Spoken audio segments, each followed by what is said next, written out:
इस मूवी के आगाज में एक छोटी लड़की को डांस करते देखते हैं, जिसके बाद वो अपनी गाड़ी में बैठकर वहां से रवाना हो जाती है। इस दौरान हम 6 लोगों को नोटिस करते हैं। वो इस लड़की पर नजर रखे हुए हैं और उसको रास्ते में फॉलो करते हुए जाते हैं। उसके घर तक पहुंच जाते हैं। उसके घर में दाखिल होकर बच्चे को इंजेक्शन की मदद से बेहोश करते हैं। तभी उसके डैड घर में दाखिल हो जाते हैं। वो किडनैपर्स बहुत होशियारी से बच्ची को लेकर वहां से निकल जाते हैं और एक बहुत पुरानी हवेली में ले आते हैं, जहां पहले ही से कुछ लोग मौजूद थे, जिनमें से एक मास्टरमाइंड भी था। वो लोग एबिगेल के तावान की सूरत में इसके अमीर बाप से $50 मिलियन की डिमांड करने वाले थे। वो सब अपने अपने शेयर का हिसाब लगाने लगते हैं। उनके मुताबिक ये शेयर $7 मिलियन बनता था, जिसे लेकर वो अपने अपने रास्ते जाने वाले थे। तब तक ये 6 लोग एबिगेल को इस ओल्ड मैंशन में बांध कर रखने वाले थे। मास्टरमाइंड किडनैपर ने मुकम्मल प्लान बना रखा था। वो सबको हदायत जारी करता है कि यहाँ से कोई भी बाहर नहीं जा सकता, एक दूसरे को अपनी ओरिजिनल आइडेंटिटी भी डिस्क्लोज नहीं करेगा, सब अपना फर्जी नाम यूज करेंगे। वो उनके फोन भी ले चुका था ताकि ट्रैकिंग ना हो सके। एक खास बात ये थी कि मास्टरमाइंड किडनैपर ही एबिगेल के डैड के बारे में जानता था। बाकी सिर्फ इतना कि ये किसी बहुत अमीर शख्स की बेटी है। अगले सीन में वो सब हार्ड किडनैपर्स एक दूसरे के बारे में अंदाजे लगाने लगते हैं। उनमें से एक लड़की जोई, जो दूसरों को पहचानने में महारत रखती है, वो फ्रैंक से कहती है कि मेरे मुताबिक तुम एक पुलिस डिटेक्टिव हो, जो कि बिल्कुल दुरुस्त गैस था। उनमें से एक लड़की जो हैकर थी, उसके बारे में वो बिल्कुल सही अंदाजा लगाती है, तुम यकीनन बॉडी बिल्डर ही हो सकते हो। चौथा, तुम हमें हर जगह पर ड्राइव कर रहे हो, तो लिहाजा तुम ड्राइवर होगे। पांचवा, बेहतरीन निशानाबाज यानी स्नाइपर था। जोई कहती है कि तुम यकीनन मिलिट्री से हो। सबके बारे में वो बिल्कुल ठीक ठीक गैस करती है, बाकी रह जाती है वो खुद। उसके बाद वो एबिगेल के कमरे में जाकर उसकी आंखों से पट्टी हटा देती है। वो दोनों बातें करने लगती हैं। बातों बातों में उनके बीच में दोस्ती हो जाती है। जोई एबिगेल को बताती है कि मेरा भी तुम्हारे जितना एक बेटा है। ये सुनकर एबिगेल खुश हो जाती है। वो बताती है कि उसके डैड उसे ज्यादा प्यार नहीं करते। इसके बाद वो जोई उठकर वहां से जाने लगती है, जिस पर एबिगेल कहती है आज रात कुछ बहुत बुरा होने वाला है। जोई इसकी ये बात समझ नहीं पाती, उसे कुछ अजीब लगता है। उसके बाद वो अपने बाकी साथियों के पास चली जाती है और कहती है कि आखिर हम ही ने इस बच्ची को किडनैप किया है, मगर हमें तो इसके डैड का मालूम ही नहीं। हमें तो पता होना चाहिए कि ये सब क्या हो रहा है। इसके बाद फ्रैंक एबिगेल के रूम में जाता है और उसे थ्रेट करता है और उससे उसके डैड के मुतालिक तमाम इंफॉर्मेशन हासिल करता है, जिसके बाद वो स्टिल हो जाता है, जैसे कि उसके जिस्म में जान ही ना हो। उसे यकीन नहीं आ रहा था। दरअसल एबिगेल के डैड इस शहर के सबसे बड़े गैंगस्टर और अंडरवर्ल्ड के डॉन थे। फ्रैंक ये बात जाकर बाकी ग्रुप को बताता है। वो सभी शॉक हो जाते हैं।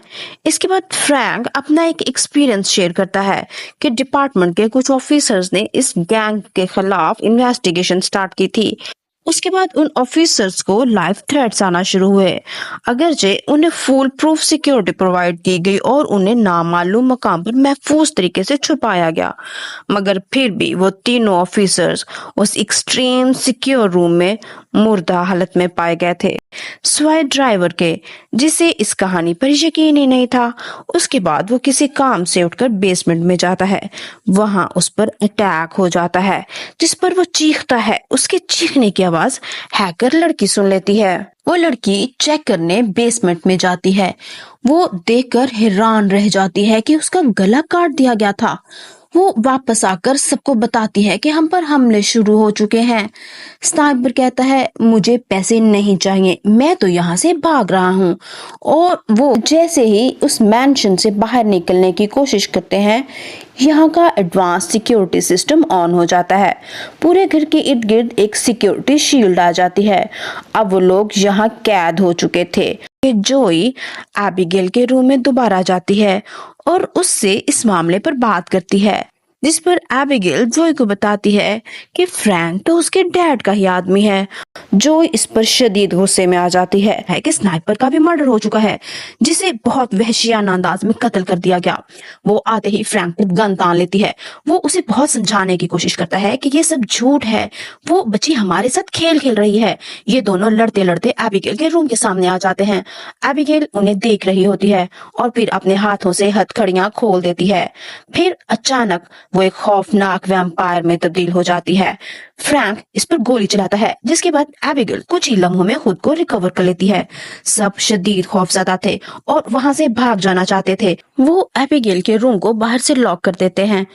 अब सबको ये मिस्ट्री समझ में आ रही थी कि ये एबिगेल ही है जो ये सब कर रही है।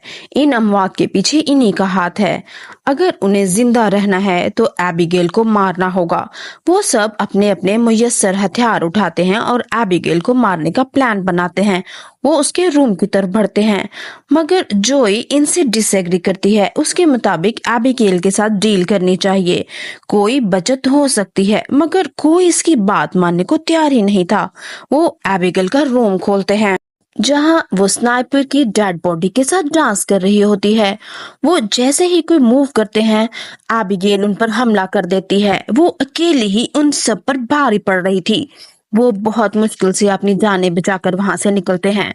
जो मशवरा देती है कि हम एबिगेल को बेहोश कर देते हैं, उसको वही इंजेक्शन लगाते हैं जो हमने पहले यूज किया था।